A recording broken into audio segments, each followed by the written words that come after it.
Welcome everyone. First talk with Freaknik. It's an honor to be here. Speak to all y'all. How many Freakniks have you been to, Tyler? I think this is probably my fourth, fifth, awesome. Somewhere around there. So basically ever since I moved up to Huntsville, I've been coming. It's always been a blast. So. You're doing great. Thanks.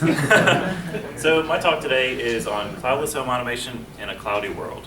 So every day you see all these articles about like Alexa this got hacked, or like, you know, this third-party home automation provider went down and they, you know, your lights stopped working or started working too good. You know, it can be a problem. So I want to talk about a piece of software that I've used to kind of handle that at home and kind of take control back of your home automation system. So first of all, I'm Tyler Crumpton. I'm an IoT software developer at work, and after work I do all sorts of things, play with CNC machines, make PCBs, make electronics and software, whatever you got. Give me a laser cutter, I'll do whatever you want. So what is a smart home? Basically there's a couple like really basic things that people think about when you talk about smart homes. Controlling your lights, managing your door locks, turning on and off the TV, or like tuning certain channels, or, you know, setting the lights when you turn on the TV. Measuring temperatures at different spots in your house, that can be always nice, because you always have a feeling that that back bedroom is always colder than all the other rooms, but now you can prove it, which is pretty cool.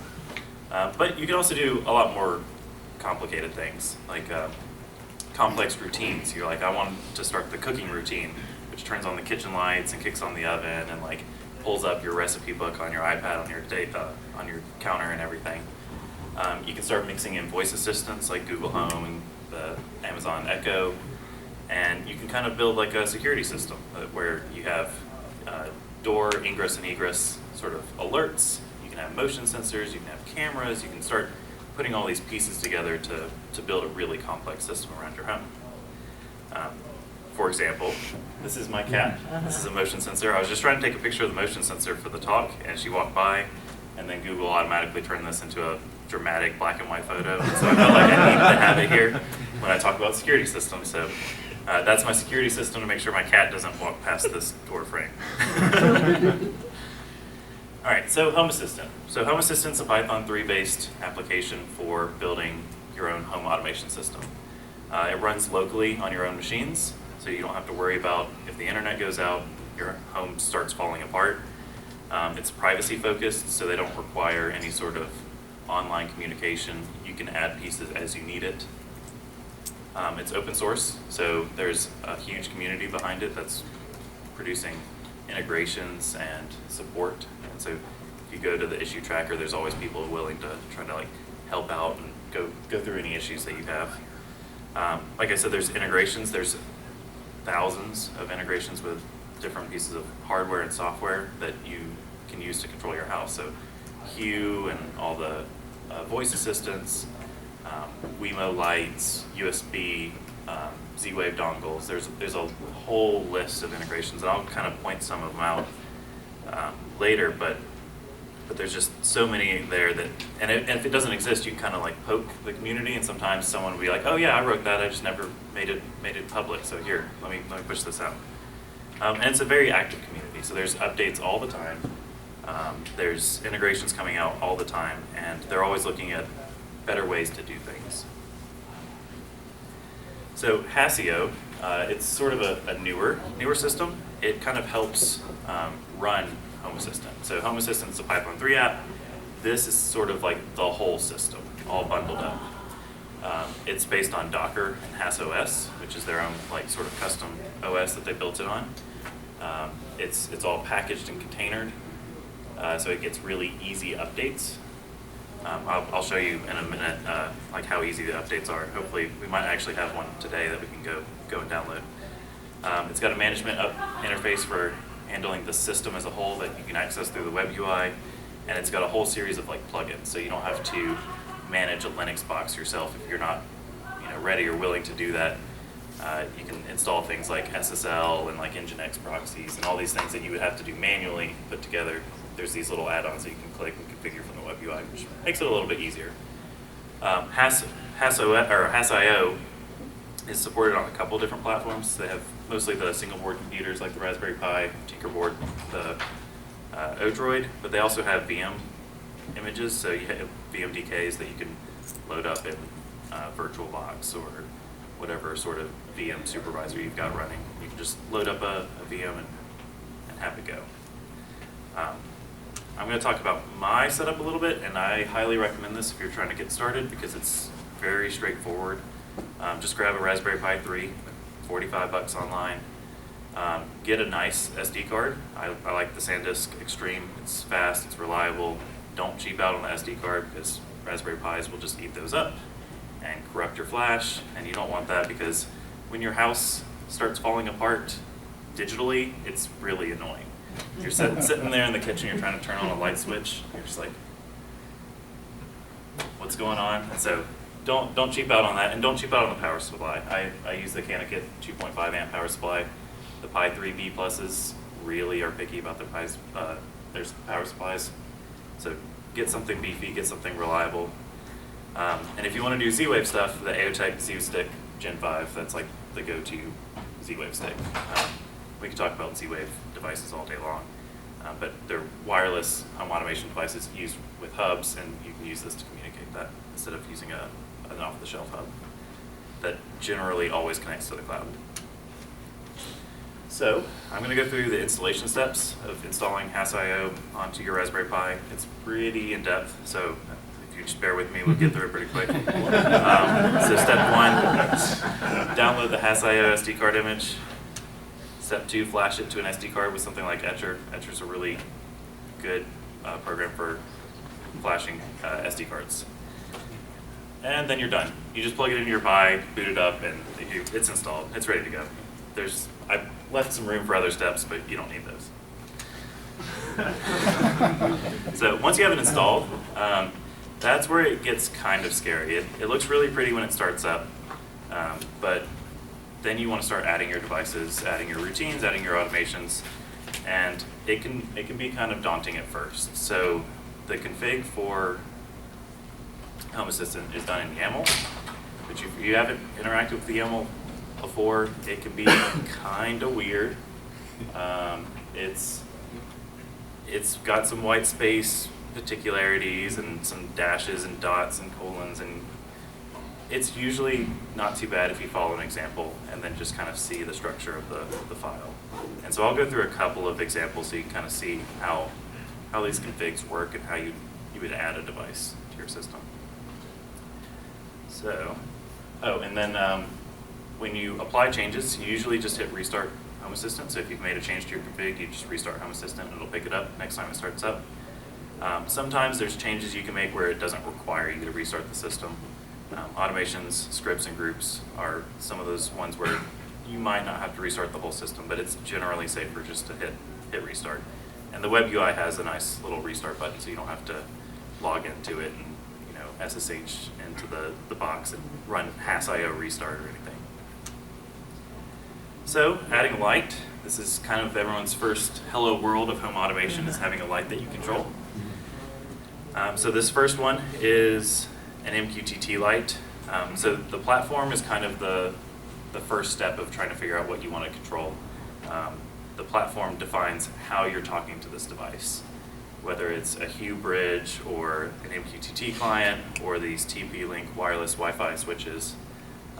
You can add your platform here, and there's a whole list of platforms that are available in the docs, and I can kind of show you, like, here's how we'll go through adding something that you've never touched before. And then each device has some specific settings. So like the Wi-Fi ones require you to put their IP address in, the MQTT ones require the topic that you use to talk to it.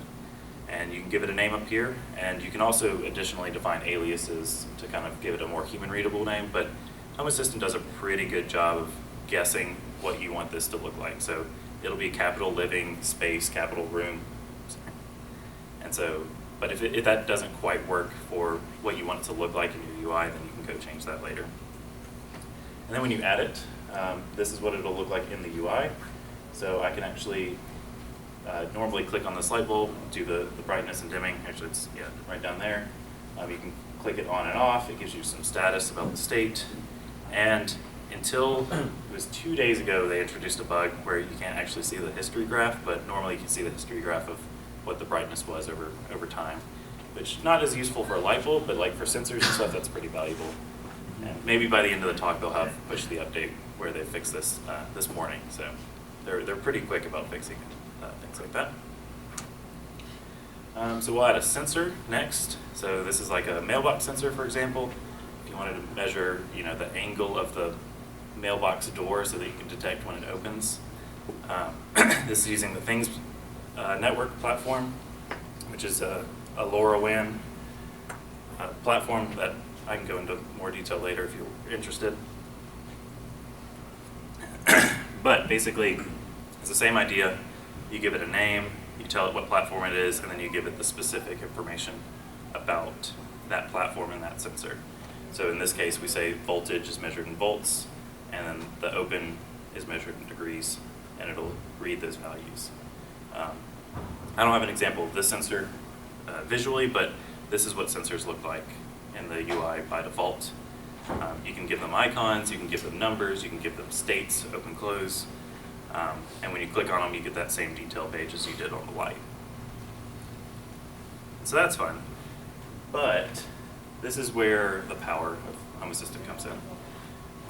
When you have automations, you can start connecting these pieces together. You can start connecting sensors, platforms, lights, controls, notifications. You can put all these pieces together. So this is an example automation. So this is the alias. You can apply aliases on pretty much everything, and they're really, really handy for automations because you want to know when you're looking through your list of automations, trying to figure out like why this one wasn't working or why this one was going off and you didn't expect it. Give it a nice name that you can remember. You can scroll through the list and see what's going on. You define a trigger or multiple triggers.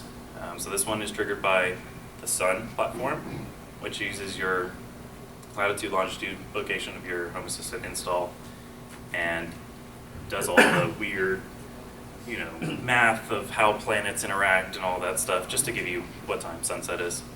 But it does all that for you, so you don't have to worry about it. So 1 hour before sunset, this triggers. And so you can do very simple things like that. You can then trigger an action based on that, or multiple actions. You can do them in parallel, or you can do them in sequences. So this one says, on the light service, call the turn on action on the living room light that we defined in the last slide, or in the last two slides, the living room light. So once that's defined, you can start calling actions on it. The UI has a list of all the different actions you can call on each individual device, so you can kind of play with that manually before having to write out the config. But let's add some more smarts to this. Like pretty much every home automation system that you can buy off the shelf will let you say, at sunset, do this thing. Most of them let you say, an hour before sunset, do this thing. But this is where it can start to get really cool. So we're going to add in a chunk here, which is a condition. And so we're doing a state condition. So we're going to say, when all of my devices, like my phone, my spouse's phone or whatever, when they're all at home, then run this automation. If I'm not at home, I don't need you turning on the kitchen light and stuff like that. No one's home, it doesn't matter. So you can start adding conditions like that to really make finely tuned automations and routines in your system, which is extremely powerful. So the integrations, so I mentioned the integrations. There's an integration search in the docs that let you look through what sort of platforms that Home Assistant supports. And they have everything from Hue to Arduino to Google Cast devices, If This Then That, Plex, Sonos, and like these are just like the top 20.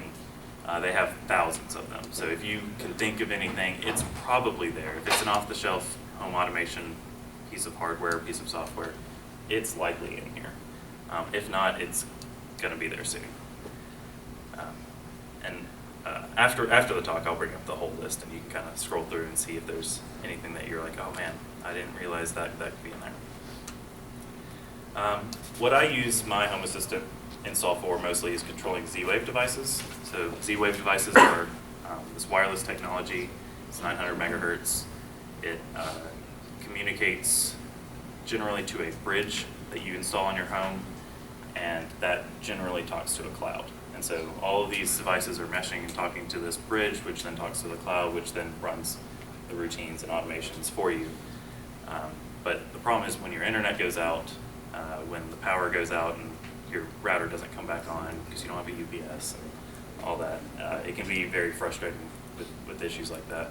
And if that service ever goes away, if the service you're using for the cloud connection goes away, you can't control your house anymore. And it's usually without warning or with very little warning, and there's not much you can do other than buy a bunch of hardware. So in one of those earlier slides I mentioned the Z-Wave dongle, so that's really well supported in Home Assistant. So to add it, all you have to do is give it the USB path to the device, which on HASOS and HASIO, it's just always ACM0 as soon as you plug it in. And you give it a network key for doing secure devices. So things like locks are secure devices, so they need an encryption key to kind of help keep that a little bit safer. I'm sure people like you are hacking these things up and getting into them when you're not supposed to be, but you know, it only has to be stronger than your neighbor's security, right?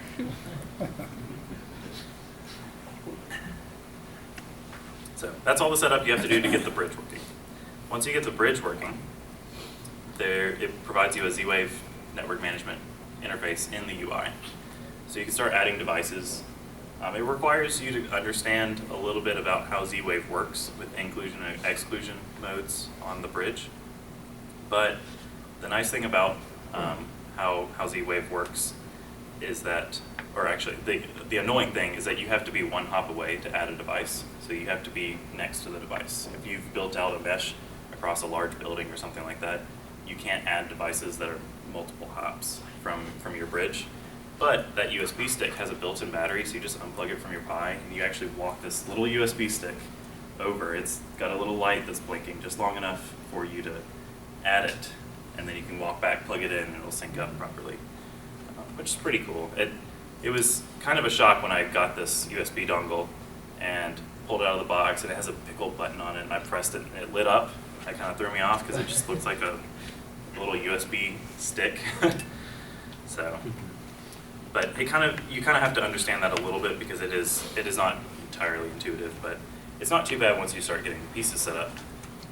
And once you start adding devices, you can't really read these, but these are my list of Z-Wave devices that I have connected right now.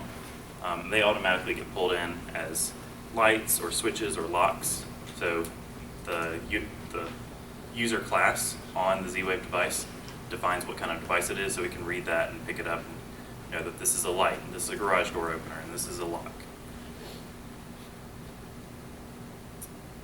The other thing I use to connect devices to my Home Assistant block is MQTT. So MQTT is a lightweight messaging protocol for connecting devices and computers across high latency, high unreliability systems. So it's got built-in retries and mechanisms for handling devices that go online and offline frequently, spotty connections and stuff. So it's very nice to be able to use that, and it's very easy to use. If you've ever used a web URL, that's basically all you need to be able to know to start using MQTT to connect devices. It's very straightforward, not very complex, but you can start adding those pieces to help build a really complicated system. And the way it works, you have an MQTT broker that connects to different devices. And so you'll have something like a temperature sensor over here that's publishing messages to the broker. It says, hey, I have a temperature. This is the topic, which is kind of like your URL. This is the temperature I'm publishing out. And then any device that's subscribed to that topic will get those updates. So for example, you have computers or phones, they can be getting those topics, but in our case, we'll have Home Assistant listening to certain topics and creating a sensor in the UI and in your configs for you that use that value. And so it just keeps that updated. Home Assistant's got a collection of MQTT sensors that you can connect that just kind of help modify the data that comes in and treats it like a light or a lock. You've got cameras, covers, which are like hot tub covers and like patio covers and stuff like that. Alarm panels, binary sensors, which are just on off. I've got HVAC control, so your air conditioning, fans, device trackers, which are things like your phone or like little Bluetooth trackers that kind of keep track of where you are physically, so you can tell Home Assistant to do things when you're at home and when you're not at home. And even vacuums, so you got like Roombas and stuff that you can kind of pipe into here and hook up. I always thought that one was really interesting because you get this list of like things that make sense and then vacuum. But robot vacuums are a thing. It's 2018. So. And then setting up MQTT is really easy in Home Assistant too. To connect to a broker, you just add the MQTT config param and you just tell it what broker you're connecting to. If it has authentication, you add the username and password. If you're using TLS keys, then you use that here too. But that's all you have to tell Home Assistant. You put this in your config, restart, and it'll connect to that broker and start receiving messages. Some example MQTT devices I've used or want to use for Home Assistant. Raspberry Pis, if you're playing around with Raspberry Pis trying to learn how Linux works and how hardware works and stuff like that. There's a bunch of different MQTT clients that you can install to send messages, so you can hook things up to the GPIO, or you can use the little Raspberry Pi camera, or use some of the add-on boards and be able to connect those to MQTT and then publish them out, send them to the Home Assistant broker, and now you'll get messages coming from that. The ESP8266 and all of its new variants that they have coming out every day. Little like $3 Wi-Fi microcontrollers, and they're really powerful for what they are and really inexpensive. And so you can use them to build your own little lights, sensors, light switches. People have used them for all sorts of things.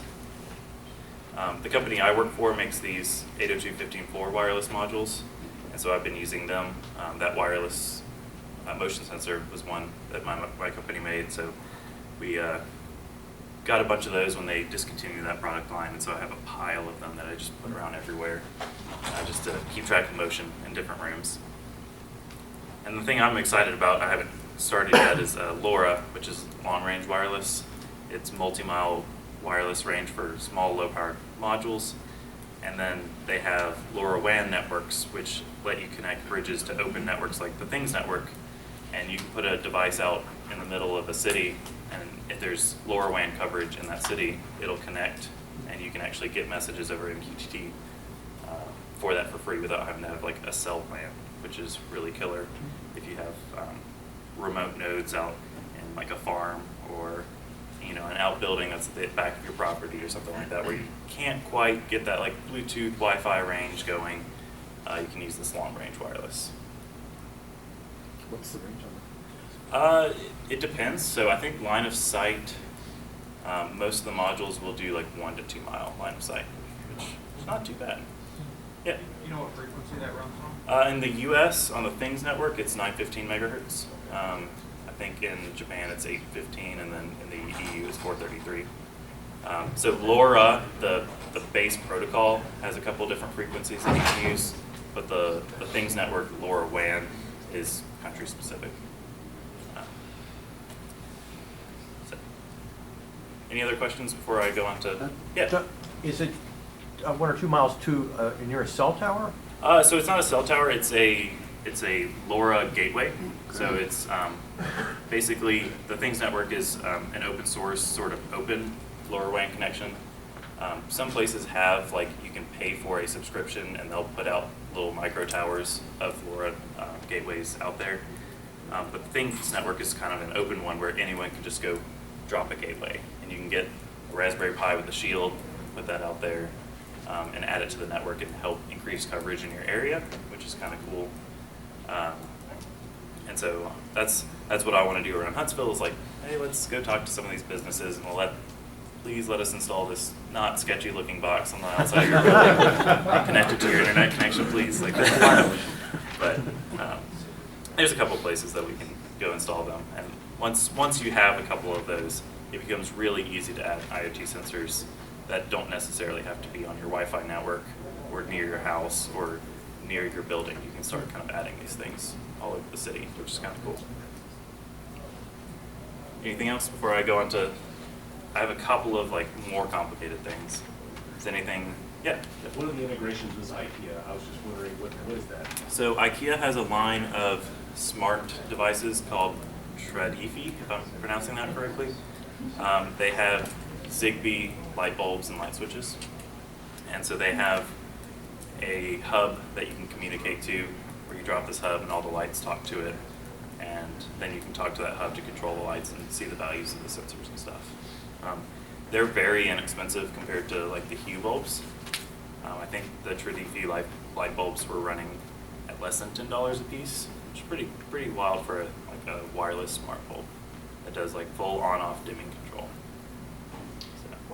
What about point-to-point encryption? Are you going to go into that? Not exactly. So for things like MQTT, you can set up encryption so that your messages across those devices are encrypted over TLS. Things like the LoRa network, I don't exactly know how that encryption works. I know it supports some sort of like AES 128 encryption. I haven't looked into like how you have to turn that on. And then I will go into kind of encrypting your Home Assistant login so that you can expose that on the internet, because that is kind of useful to not have to be on the same network as your Home Assistant install to be able to use it. So I think I'll bring that up right here. Cool. So HAS.io lets you install plugins, which is really powerful. If you're just using a raw Home Assistant install, you can install all these things individually, but this makes it a little bit easier. You can install Let's Encrypt to get a TLS cert for free, and then use that with Nginx to get SSL. So you have your encryption through your browser to your web interface. There's also the configurator plugin, which makes editing those configs a lot easier. It does syntax highlighting, error checking for all your configs. So that was one of the most frustrating things in the early Home Assistant days, was you'd write up your config and then you'd restart Home Assistant and then it wouldn't come back up because you had an error in your config and so it doesn't boot. They've added a lot of checks that make sure that your config is valid before you go on. Sorry. Then you can install the SSH MQTT broker. It kind of helps you build those custom integrations. And SSH is just nice in case you do mess something up in the web UI. You can always SSH in, copy your old config over, and debug that way. But yeah, once you have Nginx and Let's Encrypt installed, you click two little buttons and you can set up your own domain through a domain registrar and have it SSL encrypted, not have to worry about people sniffing your password as you're sending that along. So I know the talk is about cloudless home automation, but there's too many really tempting devices that require cloud connections. My house is mostly filled with Google Home devices. I have, I don't know, like 8. I have too many. I don't know which one's going to answer me when I say, hey, Google. But those have really good support in Home Assistant, especially if you're using HAS.io and especially if you're using Home Assistant Cloud, which is a service that just rolled out that gives you sort of the cloud connection piece. It's just a really tiny bridge that connects things like the Echo in the home to your Home Assistant system. Your Home Assistant system still works. If the internet goes down, you just lose access to the cloud devices, which makes sense. But it makes it a lot easier. You can, by default, all of your lights and switches and locks and everything just show up as Echo devices that you can control with your voice. So you say, turn on the kitchen lights, that light we created, it'll turn on. You can set it to 5%, you can set the colors and stuff. Those just kind of work out of the box. but you can also create custom endpoints to use. So if you want to say, Alexa, run the nighttime routine, it'll go and you can set it to turn off the lights and then lock all the doors, turn on the security system, stuff like that. So those are really powerful, but you don't have to use those. There are built-in voice assistant add-ons that you can use, so you don't have to go up to a cloud service and back down, where you can like install like a microphone in your Raspberry Pi and like use it as sort of a DIY Amazon Alexa type device. I haven't played with that though, so I don't know how good those are. So there's some more complicated sensors that you can start playing with once you've gotten bored of just turning on and off lights. They have this one sensor I'm going to point out is the Bayesian binary sensor. So if you've ever taken like a random signals class, you kind of know how your probabilities work. But basically it takes the inputs of a bunch of different sensors and you assign them weights and probabilities. Sorry. And it tries to guess what action you're doing based on those probabilities. So if your kitchen lights are on and your oven is on and the fridge was opened in the last couple of minutes, you can assign different probabilities of those actions being involved in cooking, for example. And so you can say if that probability is above 90%, based on combining all those things together, activate the cooking routine and bring up your recipe book and turn on the rest of the kitchen lights and stuff like that. So you can build really complicated, really fine-tuned things once you start thinking more of it as a system of interconnected devices and not just trigger this, trigger that, light switch here, light switch there. They have filter sensors. If you have like a temperature sensor that kind of like spikes every once in a while, you can apply the filter on top of that. That kind of smooths it out, which is really critical when you start triggering events based on sensors. If your temperature sensor spikes from noise just once, you don't want it to like go turn off the AC real quick. You're like, let's let it settle out a little bit before you go on. And then all the configs support Jinja templating, so it's a Python library for doing like bracket expansion. That becomes really powerful when you want to pull certain values out of a sensor and apply it to a certain spot. But that's fairly complex, so I'm not going to jump into that. And then the final piece that I wanted to bring up, which is newer to Home Assistant, it's kind of settled in as a first party sort of way to do UIs, but they have the Cloudless UI system for creating your own UIs inside Home Assistant. So before, you could kind of group your devices in like little boxes and be able to show them and rename them. But this lets you really take control of what is displayed. So this person built a floor plan of their house and added buttons and lights throughout the whole house. So you can like click on lights in each individual room or check on the status of things in each individual room. And obviously they have, you know, a giant Olympic-sized swimming pool in the backyard, so they've got hundreds of devices everywhere. But you can do really neat things like home floor plans and stuff like that, or you can just kind of arrange things how you want. So these are theoretically camera feeds with the light controls for that room underneath. You've got your Plex server running House of Cards. You've got some like status values from like the server, and you've got your light controls off to the side. And so you can start kind of putting these pieces together. And the big benefit of the Cloudless UI changes is that you don't have to restart Home Assistant every time you want to make a tweak or a change.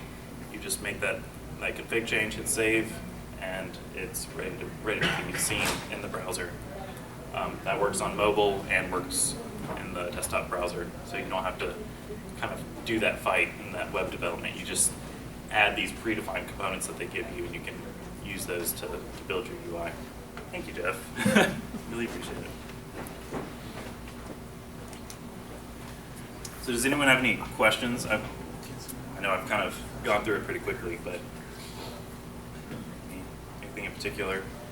Otherwise, I can show you kind of like how you would go about adding a device into your system from an integration, finding it and finding the settings. So I'm kind of new to Z-Wave. Okay. Do you run into interference problems since there's so many devices out there at this point, or is it pretty well worked?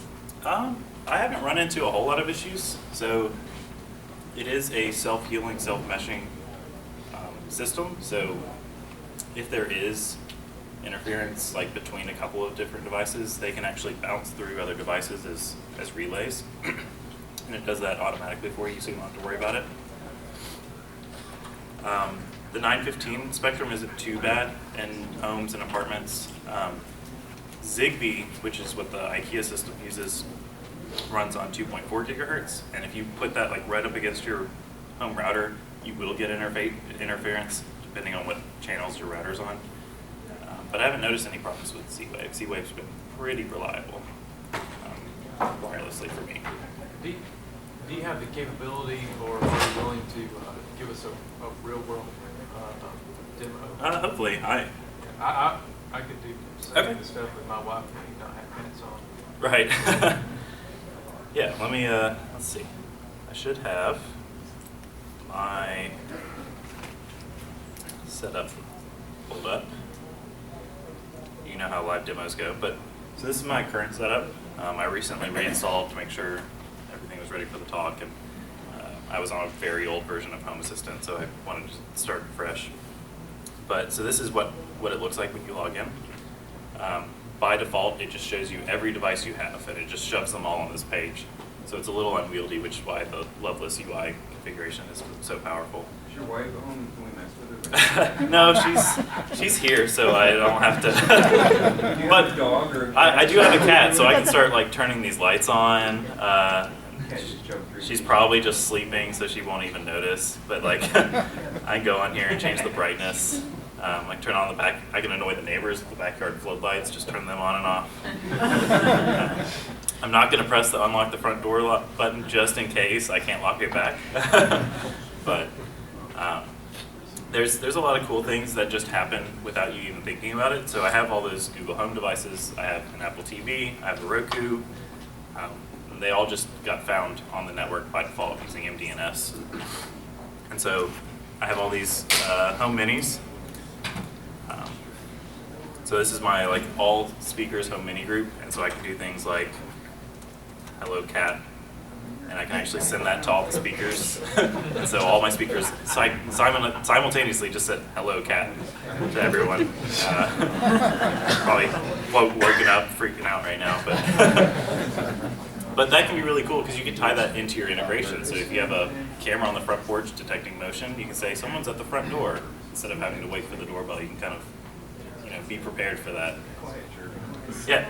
Home Assistant, upon logging into the system, can you set like two-factor authentication and other things like logging in so that if your computer was stolen, they don't have keys to the kingdom? Secondly, if someone does steal your computer and it doesn't have that, is there like a shut-off type of Right.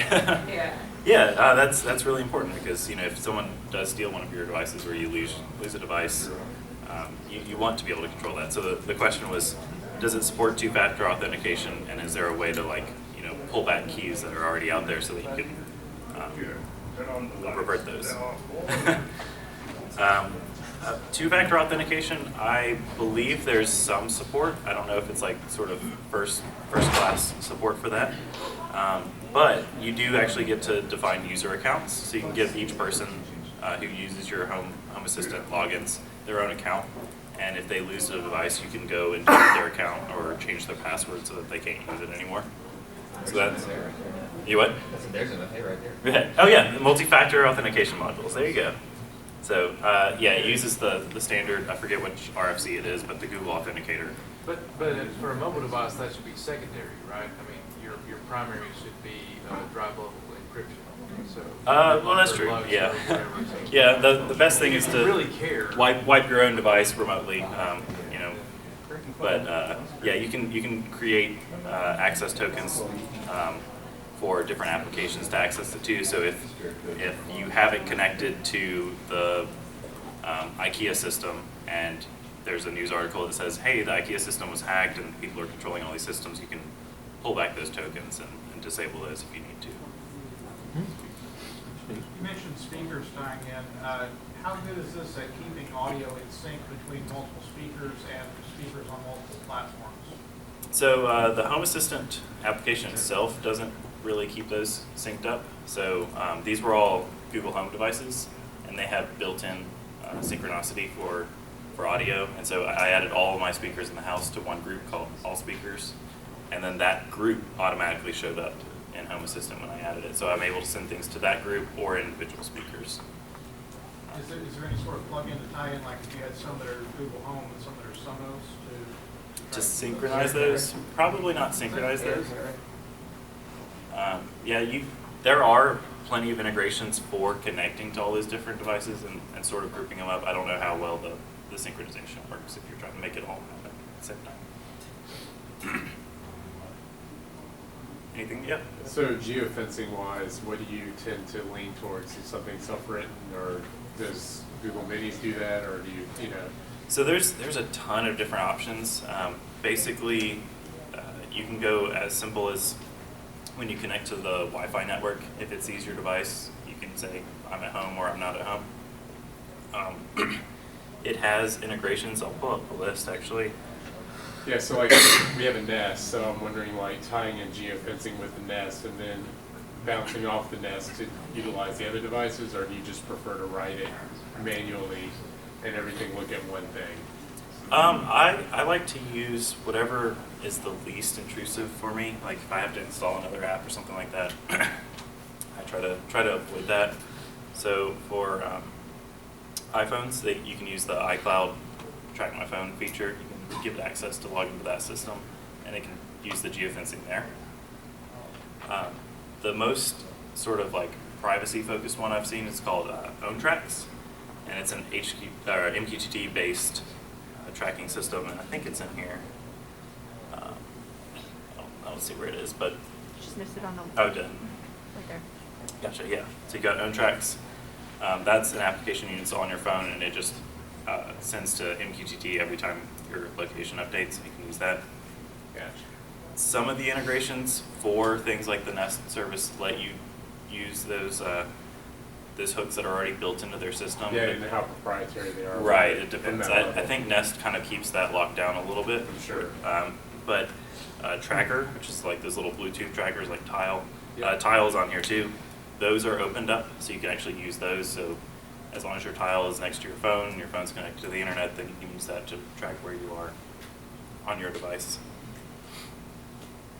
As far as like lock brands for front door, like Um, what you had good success with, or what do you use? So I use a Schlage Okay. Z-Wave lock, and it works really well. You can add, I'll actually pull it up real quick.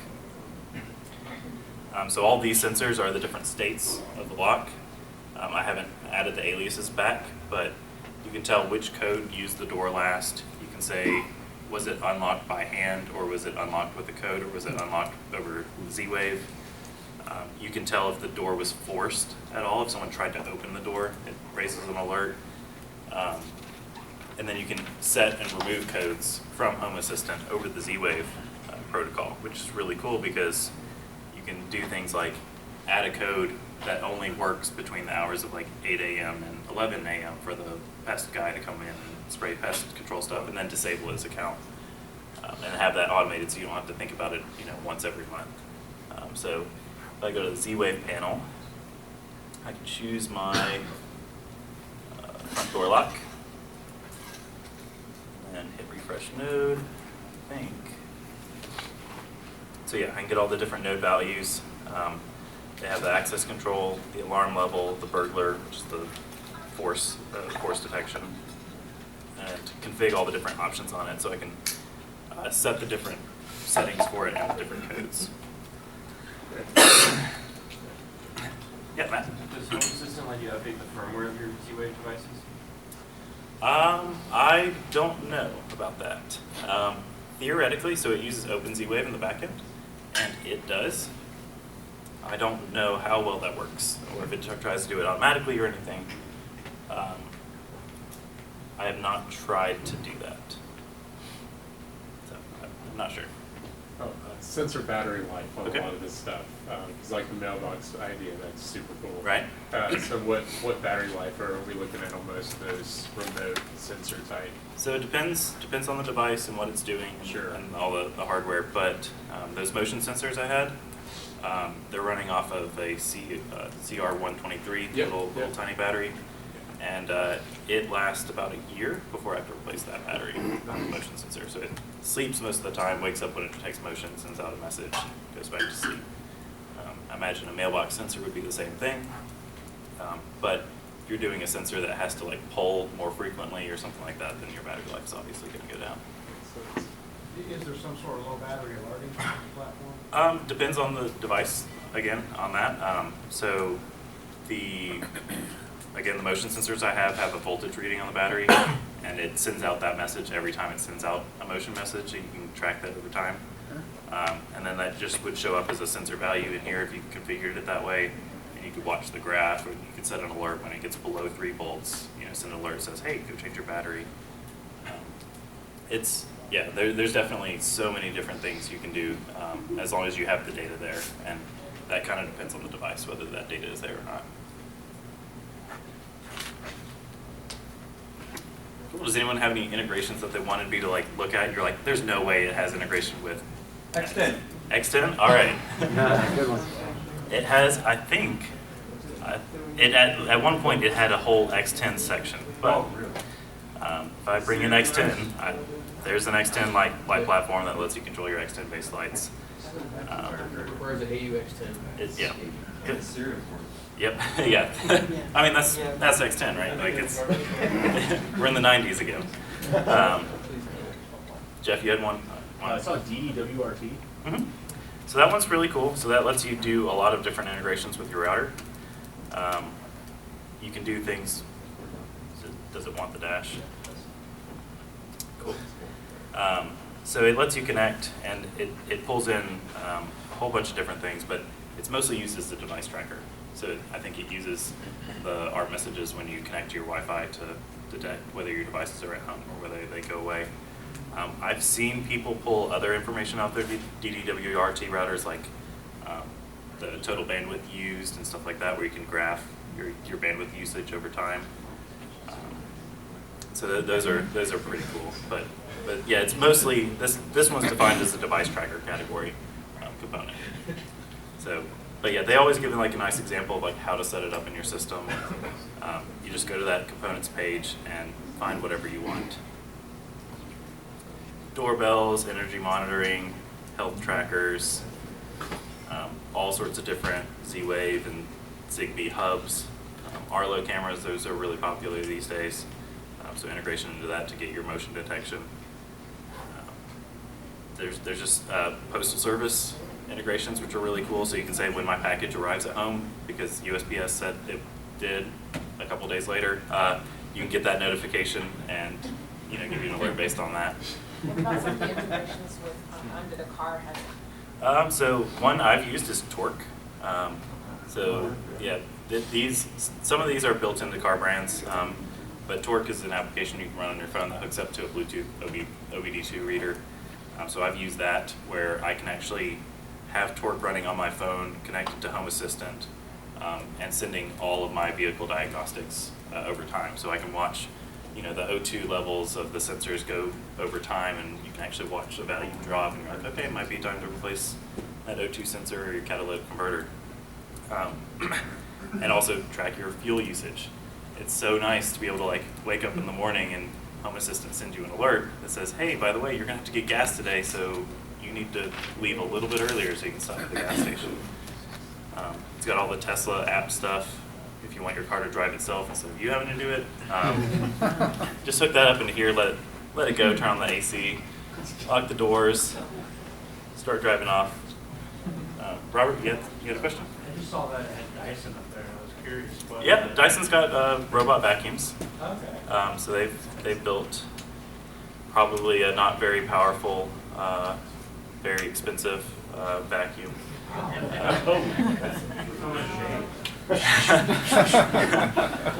They also have the purifier fans that you can trigger remotely and stuff like that. You can get really cheap particle sensors in your house where you can say measure particles of dust and stuff like that, and you can have that trigger your fan if it reaches a certain level, which is kind of cool. Any integration for DSC alarm sensors? Probably. I think Yes. Nathan actually has one. But yeah, the DSC has really good integration. You can actually get like a virtual alarm panel. Search for alarm. Is it alarm? Yeah. Which one are you using? The easy on, you have to have an extra board. Yeah, that so you can attach. use this to connect to your DSC system, which lets you type in codes as if your panel was right here on your screen, but you can also get alerts when people enter codes to get in, or when doors are opened when you're not at home. So you can use those sort of triggers and states to say, hey, when I'm not at home and the door is open, even if the alarm is disabled, send me a notification and stuff like that. So that can be really powerful if you've said, hey, I need someone to feed the cats, and you can check, you can get alerts when they're like, okay, they went and fed the cats, and didn't just lie to me and let my cat starve. What's an intent? Which one? Intent over on the index over on the left. Oh, I'm not exactly sure what that one is. This one seems like, yeah, that's what it looks like language processing. So sending messages where you say like, hey, remind me to get eggs. You can kind of parse that and figure out what you're trying to do there. Try to guess your intent of what's going on. What about that link device that tells you if you have any eggs left in your fridge? All right. Is that GE? I believe it's Wink. Wink? Well, there you go. Wow. Probably a Wink binary sensor, I would guess, is what that would be hooked up to. But egg? Probably nothing that says egg. Yeah, sorry. Not even an incubator? Not even an but you can build one. It's got the Arduino support. You can hook up an Arduino or an ESP. Yeah. All right. Yeah. I was just going to make a point. You're going to buy switches to get the ones that actually work as switches without Z-Wave.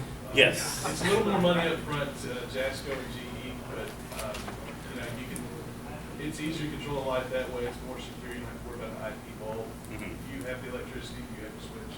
Yeah, that's what I have installed at the house. I have the GE Z-Wave dimmers. Jasco's are pretty. Yeah, the Jasco. I think Jasco makes GEs like Yeah, I think they're switches exactly and stuff. right.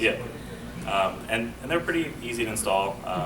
They're really nice because they work out of the box. Yeah, and you just install it and it works, and you don't have to worry about the Z-Wave stuff. If you throw away your Raspberry Pi because you used a cheap SD card and are frustrated with it, your lights will still work with the light switch. And you don't have to. It's helpful for your family. Yes. So one example, I'll throw Kirsten under the bus on this one, is I had a smart bulb in a closet and a motion sensor that would turn on the closet light. And so it was cool. You open the closet, the light fades on, you close the door, and like 30 seconds later the light fades down. I was like, this is perfect. And every once in a while I go in there and open the door, look at it, I was like, why aren't you coming on? It's because the light switch is turned off, because that killed the wireless bulb, and it was just habit. Like, you leave the closet, you turn the light switch off, so I had to put like tape over the light switch. I was like, don't touch the light switch, just leave it on. Right, yeah.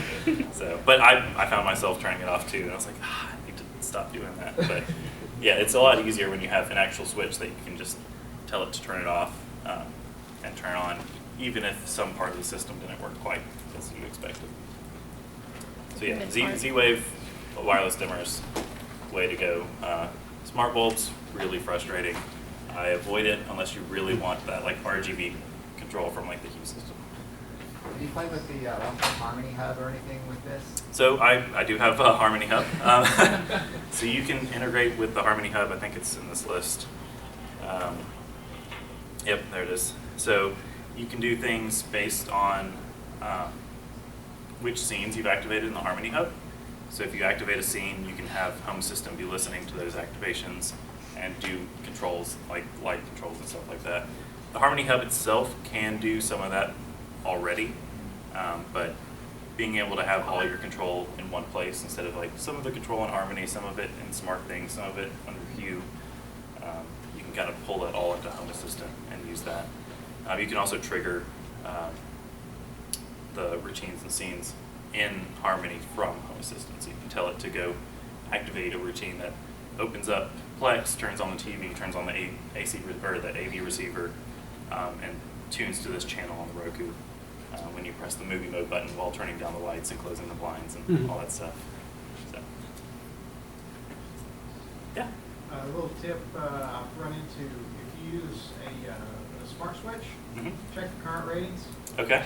The Legends and the TP links never work again if you overload it. Okay. Yeah, that's pretty critical, especially if you're running incandescent or fluorescent loads. Those will add up very quickly.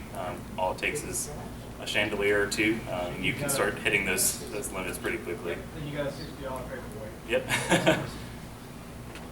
Yeah. One pro tip is you can now change the wake word for an echo to computer. Yep. Computer lights. Right. There are 4 lights. I'm turning them on now. Look, Jeff? I was going to give another tip that I cheaped out on my Z-Wave light switches, and I got ones that didn't have a neutral line on them, and that has caused me engine problems. Yep. Yeah, so that's part of the home automation flaw, is that you kind of have to understand how your house is wired up if you start doing things wired into your system and not just using smart bulbs or like plug-in outlets. Yeah, make sure you've pulled your light sockets off and seen what's behind them so you know how to wire it up and know what to get. Yeah, definitely don't go, it's nice to start off cheap, but if you start installing something on your whole house, make sure it's something nice and reliable. Play with the bulbs that you're using, the actual bulbs, because some of the dimmers can cause buzzing with LED bulbs, and so I've set that I'm going to use the Cree dimmable LED bulbs, and I'm using the GE LED dimmers, and those work well together and don't buzz and don't flicker, and so just pick something that works for your house and then use that throughout the rest of your house, and it just makes life a lot easier. Yeah. Oh yeah. What's up? Oh, so you're able to like get a notification like someone's like forced their way through the front door. You could like if you're away, you could send a message like get out of my house, the police have been notified. Yeah, you could trigger the Google Home speakers and say like, hey, you know, the police have been called, the alarm is going off.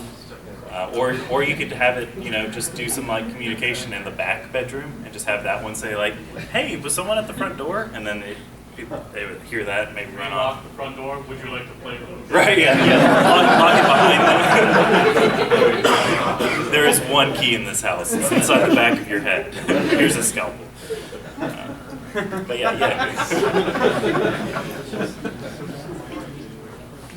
Cool. Well, I'll be around for the conference, so if you have any questions, today I'm wearing the Home Assistant shirt. Other days I'll be wearing other blue shirts, so you'll be able to find me, and I'd love to talk about setups and ideas for integrations and automations, pretty much anything. So, thank you all.